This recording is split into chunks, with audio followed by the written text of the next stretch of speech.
Hey guys, Zito here. I'm in Nashville, Tennessee at the Soundcheck Rehearsal Facility. I'm extremely excited to share with you today the new eMotion LV1 Mixer by Waves. The LV1 Mixer is a high-quality, software-based mixing console that functions a lot like the DAWs that you guys are used to using. It works with Waves plugins as well as the SoundGrid network, and I'm really excited to share it with you today. Let's jump right in, take a look at some of the features of this awesome sounding console. Let's take a quick overview of what we have for the configuration of the LV1 system today. Essentially, what we're using here are two touchscreen computers that are connected to a PC.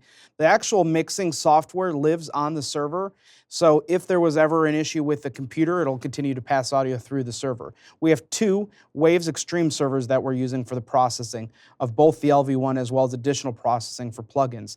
I've got my computer over here that's running tracks live, is integrating through the SoundGrid protocol so that they show up in here. You can do this same exact setup for virtual soundcheck, and that's basically how we're demoing it for you today. There are 5 main windows that are in the Waves LV1 eMotion system. So let's take a look at how those work. The folks at Waves have done a really great job of configuring a protocol here that's very, very familiar. Anybody that's used to a DAW or any digital mixing system is going to pick up on this right away.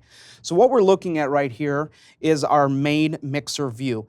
The mixer view has a lot of power, and this is essentially where you're going to be mixing your show. It has faders. These faders are multiple touch, so you can control your faders like this. And what we have here on the right-hand side of the screen are essentially banks. We have the channels 1 through 16, 17 through 32. I'm set up in a 64-channel configuration today, so 33 through 48, and the last bank here.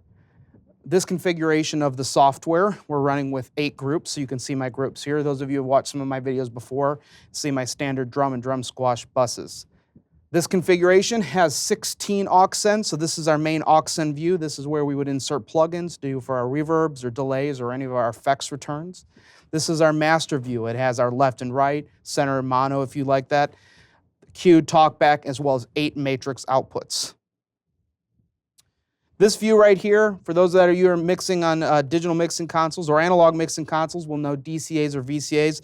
This is our DCA and VCA view. Waves has gone above and beyond by giving us the ability to have 16 links or DCAs here, and you can assign any channel, input or output, to these DCAs. So here I have set up, you can see across the top of my screen, I've set up a few for us to view, and you'll see as I go here that these control the overall levels of the VCAs and DCAs here. So here's my kick and snare.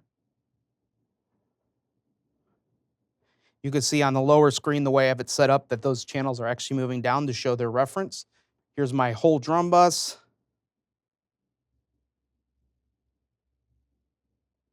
And then you can mute from here as well. On this last screen here, this is the all screen. This is a basic overview of all inputs and outputs on the console. With the dual screen mode, we have a lot of flexibility in how we lay out the console. So what we can do is we can put our inputs up here, we can take and put our outputs down here and use it like a lot of you are used to using your mixing console. So here I have my DCAs on the lower screen, and I have the inputs from the first set of channels up on my upper screen. You can do a lot of different configurations if you want to have something below and something above. And if you're using this in a single screen configuration, then you would just jump through the screens like you would be used to doing as selecting multiple layers on any other digital mixing platform. So let's go through a couple of the modes while we're in channel view. And there's a lot of power in these modes here. Right now we're looking at what's called the input mode. And the input mode allows you to look at your input patch, as well as your polarity and your trim for each channel. Because we're coming from tracks live today, this is just digital only audio, and so we only have digital trim.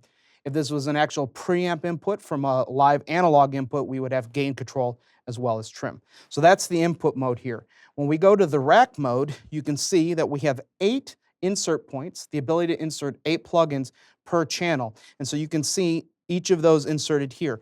Inserting them is super easy. You can tap on the screen, pulls up your plugin list. We can pick a reverb or EQ here. We'll just throw in the HEQ, which I love, and there it is. If you want to move it around in the rack, it's a simple matter of grabbing it and dragging it, just like that. So on this next page, we go to our dynamic EQ section. We're actually able to look at here some of the controls that are incorporated into the emo plugin. So you can see here the filters, that there's the gate you could turn on and off, the comp that I have set up. You could see the E curve and some of the basic functions of those emo plugins right in this dynamic EQ section. The next mode in the mixer mode is the aux effects mode.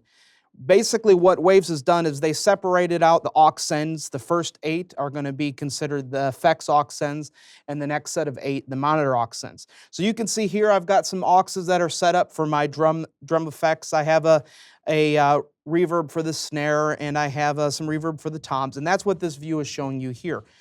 For monitor engineers, this is an extremely beneficial view to be in, because what you can do is over here on the left-hand side, you can select your aux send and it puts the aux to faders right here. So flipping through by pressing these buttons puts all of the aux sends on the faders for easy control to be able to bring the levels up and down. Tapping it turns it on and off. It's as easy as that.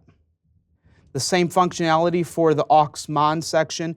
It's the same, works the exact same way. You can set these up as your monitor mixes. I don't have any today for this demo, but you get the idea. So here's the all aux view. Basically, that's a consolidated view of every aux input for every channel. So you can see the auxes across the top, and you can see the levels down below. So this view right here is basically the routing outputs of either each input channel or output channel. So you can see an overview of the 8 groups that we have, the 8 matrices, the left and right, as well as the direct outputs for any of the channels, or if you're on an output, the ability to look at the routing of that output from this view here. Extremely handy to know where your signal is going once the input comes in.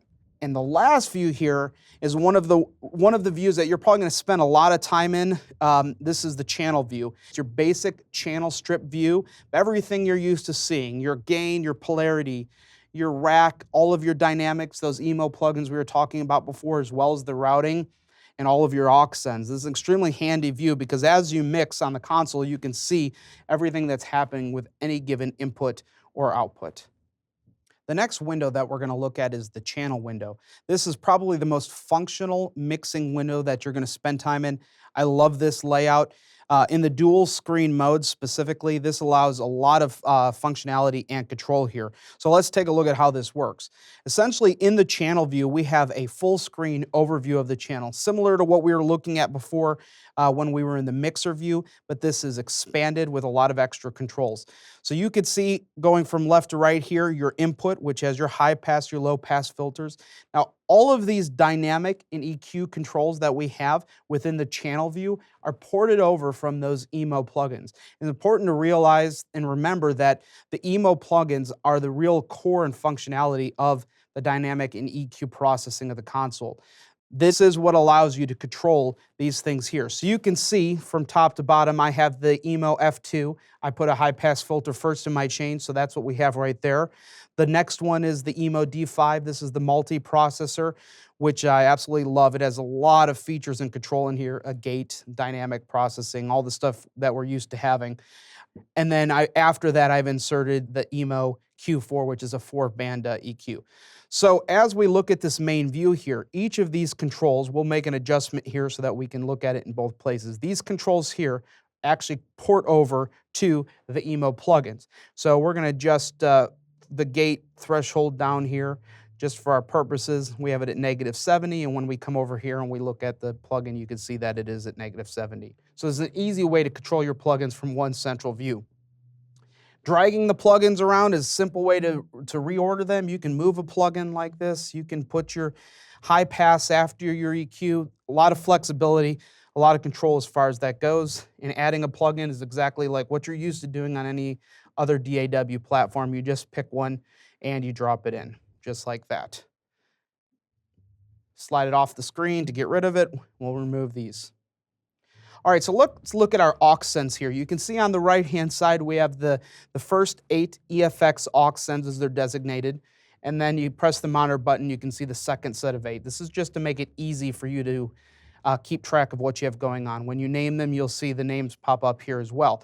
So for each of the aux sends, there are 4 modes that we look at here. Pre is what everybody's used to. This is pre-fader, post-processing. The next one is post-fader, post-processing. Waves has added the PSP mode, which is post-fader, pre-pan, and then finally the input mode, which is pre-everything after your head amp. And then on the right-hand side of the desk in this view, you can see that we have all of our basic output routing. For those of you that are used to mixing on a digital audio console, this is probably the configuration that you'll most likely use. Faders on the bottom, channel view on the top. Extremely intuitive, easy to use. As you go through each channel, it pops up on the channel view. This is the configuration that I use and would continue to use in a front of house or a live sound application. Thanks for tuning in today, guys, to check out the new mixer from Waves, the eMotion LV1.